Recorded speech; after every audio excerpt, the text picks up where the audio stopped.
নিজৰ মালিক হয় গংগাটো ভয় থকাৰ মানসিকতা মোৰ নাই। এইবোৰ চব হ'ব নহ'লে তোতকৈ আগে মই তোৰ ভাইৰাৰ বিয়াৰ কথা চিন্তা কৰিবলগীয়া হৈছে। মই বিয়াৰ কথা তোৰ চিন্তা নকৰিবা, কেইবছৰ মই ঠিক কৰিম। সময়ত জনাম এতিয়া নহয়। আজি ইয়ালৈ এগৰাকী মানুহ আহিছে, নামটো সুবলা সি যেতিয়া বেঙেনা কৰিবলৈ আৰম্ভ কৰি দিলে যে এইবোৰ কিন্তু ভাল কথা নহয় দাদা। আজি আমি যি হৈছো ইয়াৰ কেৱল দেউতাৰ কাৰণেহে হৈছো। দেউতাৰ পৰা চব কথা শিকিছো। 10 টকাৰ পৰা 20 টকা কেনেকৈ লাভ কৰিব লাগে, কেনেকৈ সমাজত ভদ্ৰলোক হৈ থাকিব লাগে, কেনেকৈ ভদ্ৰতাৰ মুখাখন পিন্ধি থাকিব লাগে। আজি সমাজত মোৰ চিনাকি এটাই কেৱল এজন সফল ব্যৱসায়ী, অলপদিন জনপ্ৰিয় সমাজকৰ্মী। ইয়াত তোমাৰ বৰ বেছি কৃতিত্ব নাই। কাৰ কৃতিত্ব আছে? মাৰ দেউতাকৰ কৃতিত্ব কামনা কৰিছো। সকলোবোৰ ভাল এটা সীমা থাকে। কোনো ভাল ডাক্তৰৰ সমান কৰিব এখন ভাল হস্পিটেল মাধ্যম মাৰ মৃত্যুৰ সময়ত সমাজৰ আগত বৰকৈ কান্দিছিল, চকু দুটা কোনো ফুটা নাছিল।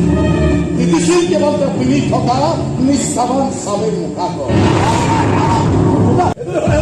ভাল কৰিছো। ইয়াৰ পাছত হয়তো তুমিয়ে বকি থাকিব লাগিব, মোৰ হয়তো একো ক'বলগীয়া নাথাকে।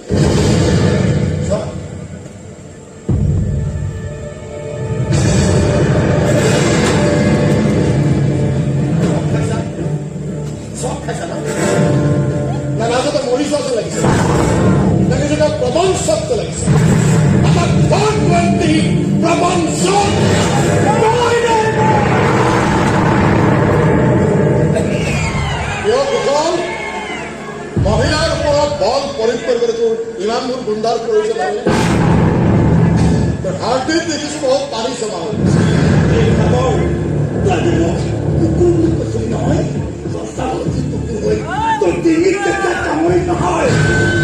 আৰু মই বাঘ হৈ তোৰ এনে জেগাত কামুৰি তই গুণ্ডাটো বাদে দে। নিজকে মতা বুলি ক'বলৈ লাজ পাবি।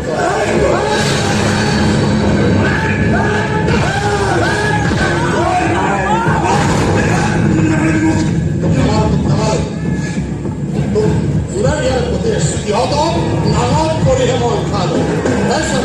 বেছি কিছু তাকে উৰাবলৈ কৈছে নহয়, মানুহ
এখন গোপন সংসাৰৰ মই ঠিকে কৈ আছিলো যে লক্ষ্য কৰিছো, যদি ভুল কৰিছো শুধৰাই সুবলা মজুমদাৰৰ লগত সংসাৰৰ পাতলি মেলি এই উজ্জ্বল চৌধুৰীয়ে আমাৰ টকাৰ ফেক্টৰীত একাউণ্টেণ্টৰ চাকৰি মালিক বৰ সেইকাৰণে ঘৈণীয়েকে গম নোপোৱাকে মনে মনে আমাৰ মাৰ লগত গোপনে প্ৰেম কৰি বিয়া কৰিছে।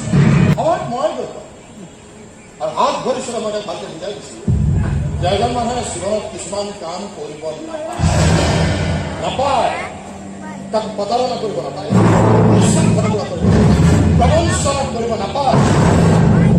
নতুন নতুন মুখাৰ দৰকাৰ। গতিকে সেই ঘৰখনৰ কথা সেই পৰিয়ালটোৰ লগত সকলো সম্পৰ্ক শেষ কৰি তেওঁ কথাটো যেতিয়া ভদ্ৰৰূপৰ মুখাখন দিলে ঠিকে কৈছিলে নে কিবা ভুল কৈছিলে? মই কিবা ভুল কৈছো নেকি? বুৰঞ্জী নহয়, সিহঁতৰ তোমাৰ পত্নী হয়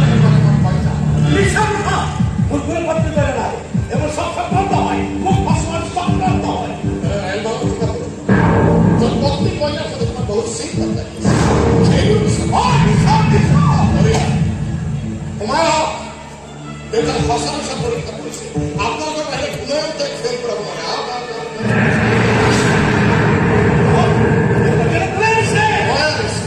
তোমাক পৰীক্ষাত ফেল কৰা এতিয়া যদি কয় মানুহজনী ক্ষীৰত জিলিকি থকা সেইদৰখিনি নিচা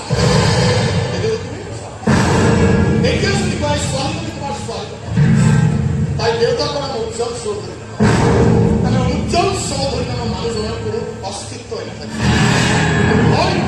অবৈধ স্বামী অবৈধ পিতৃ